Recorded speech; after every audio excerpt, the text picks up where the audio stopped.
I'm Matt Ryan. Welcome to the Matt Men YouTube channel, and we're going to be going through the Wrestling Observer Hall of Fame ballot for 2022. I've got a copy of it right here, and I'm going to give you my picks. The first one comes from the historical category, and it's Bob Armstrong.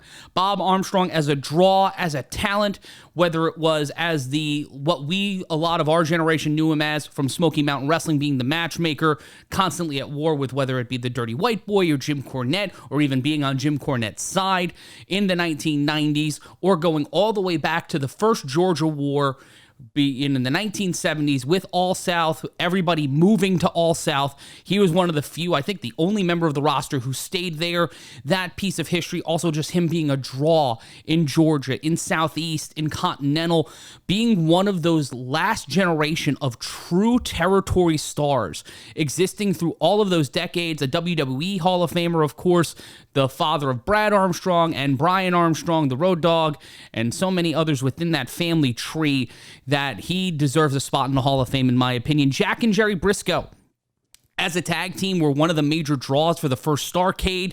Their relevance in Florida and in Georgia, especially when we talk about the second Georgia War, also known as Black Saturday, their interests in Georgia Championship Wrestling and their interests as being a team really set a standard in the 1970s and 80s.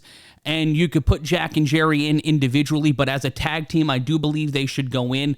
And when we look through the rest of this list, Sputnik Monroe, he helped redefine and honestly define what it meant to be a heel in the 1950s, 60s.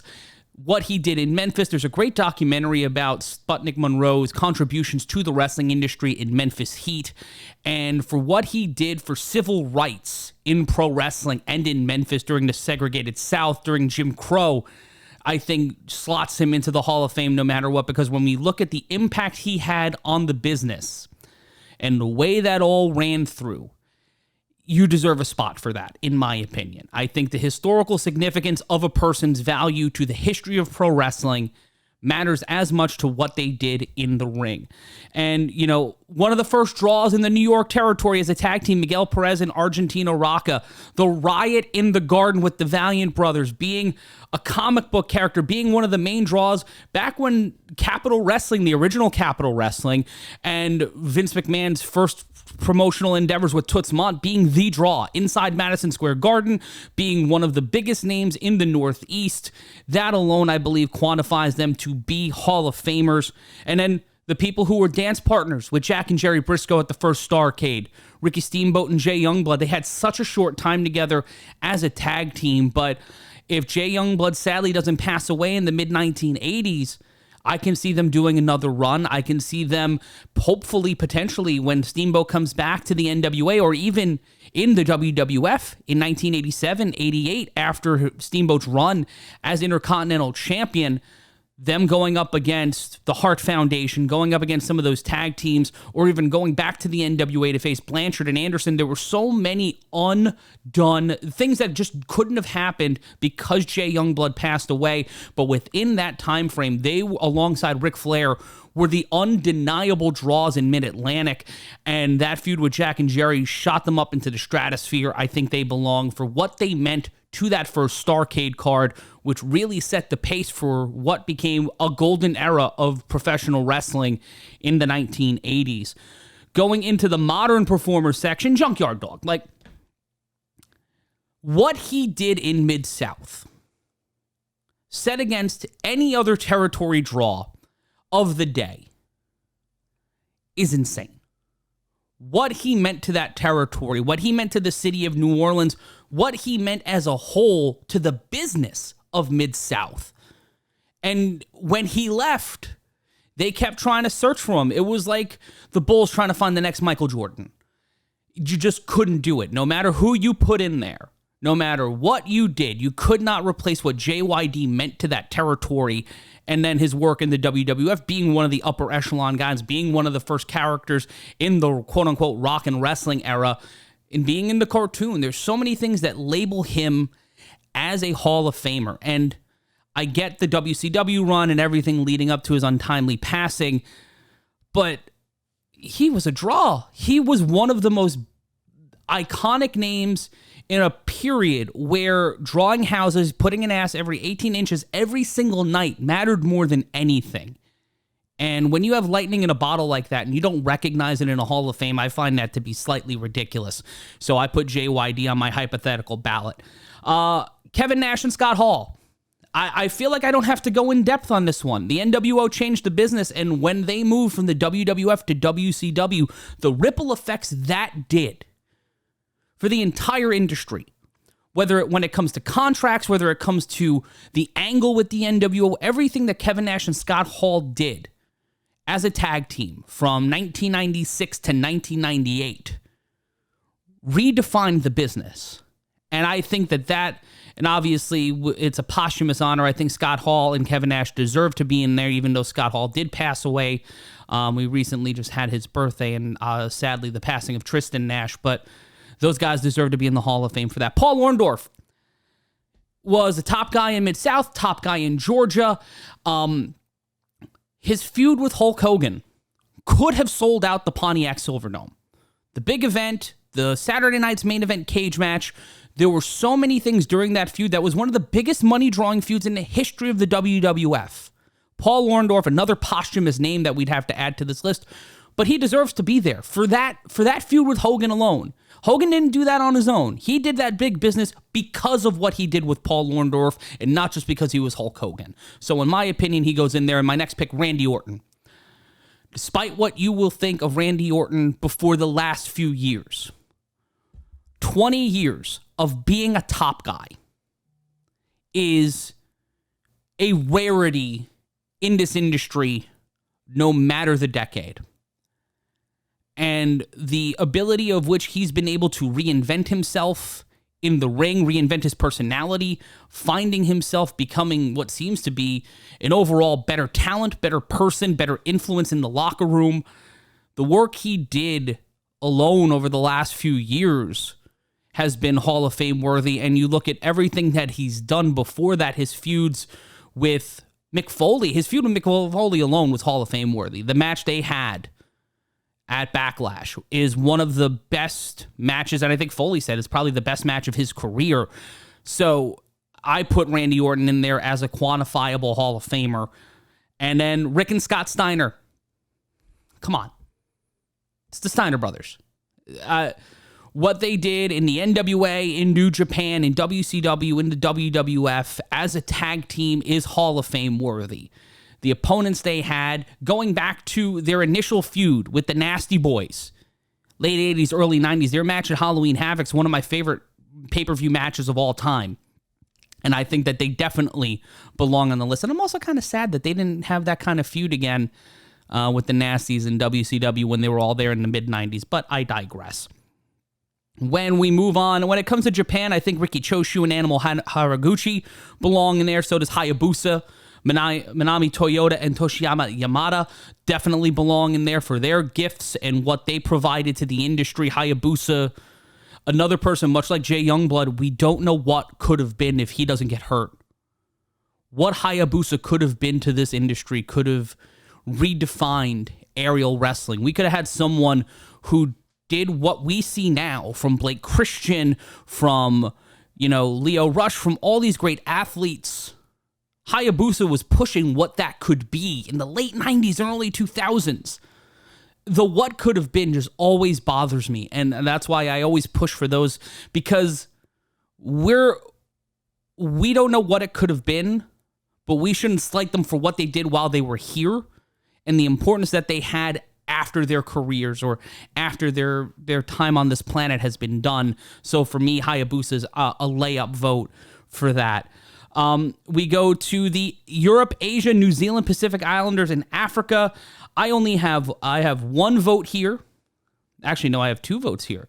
First one is Big Daddy. What he meant to World of Sport, what he meant to joint promotions, Brian Dixon, and the world of British wrestling is undeniable. I know that Alan Sheepshot has been pushing for Big Daddy to go into this Hall of Fame for years, and I echo that sentiment. He may not have been the greatest worker of all time, but it's not just about what you do in the ring. It's the effect you have on the business, the effect you have on the industry, and what he meant to United Kingdom wrestling fans, and that's the same thing for Spiros Arion.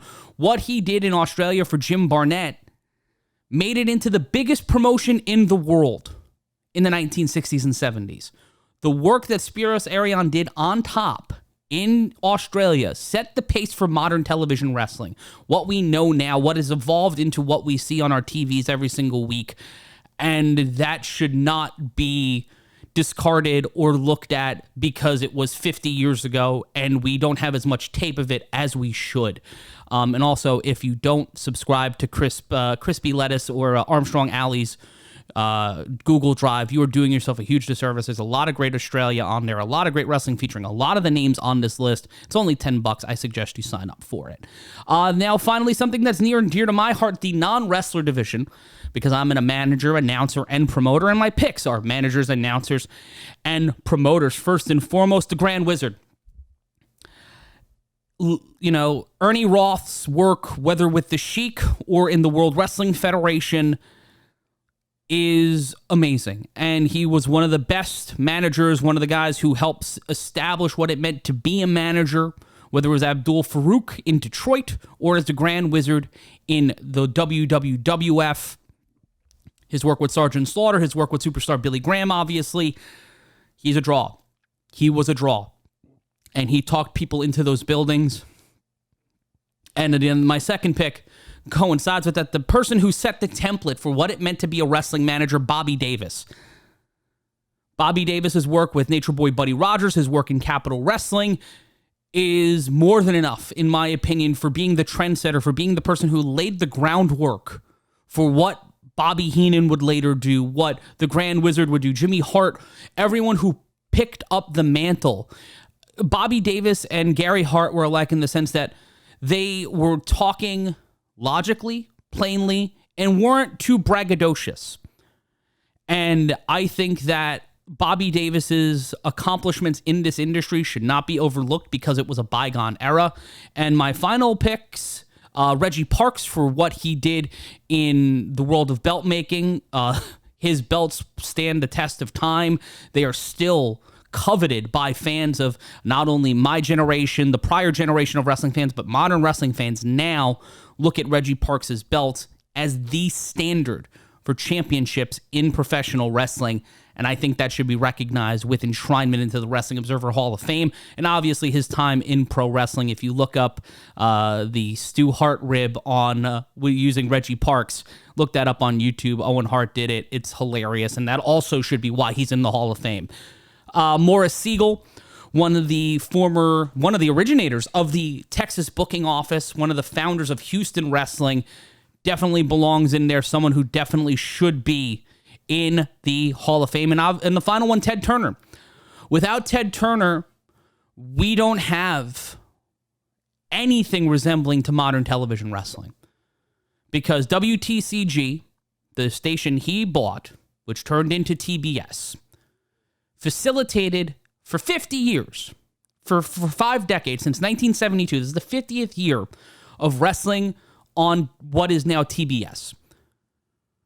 Starting with what became Georgia Championship Wrestling and World Championship Wrestling, All South, the impact it had revolving around Black Saturday. If you've not listened to the Lapsed Fan series on Black Saturday and the buyout of Georgia Championship Wrestling and the role Ted Turner played in that, in giving Mid-South TV time, in giving Championship Wrestling from Georgia, Ole Anderson's upstart promotion after being, taken off guard by the purchase by Vince and Linda McMahon of the majority shares of GCW. There's a lot that we have to attribute and thank Ted Turner for what he meant for the wrestling industry, buying and saving Jim Crockett Promotions. And we could talk about the laissez-faire attitude of putting people in place and all of the institutional issues with WCW, but that doesn't outweigh the importance Ted Turner had on the wrestling industry, saving WCW, saving pro wrestling on cable that wasn't the WWF, giving it a platform in prime time. Those things, with limited exception, were unheard of or not done.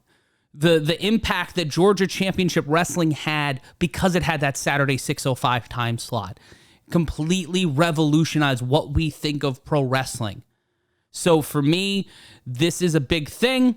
If you like my votes, let me know in the comments. Let me know who you voted for in the comments below, and be sure to rate, review, and subscribe to Mat Men wherever you listen to podcasts, and be sure to like, comment, and subscribe to the Mat Men channel. I'll see you on December 10th. Thank you, and bye-bye.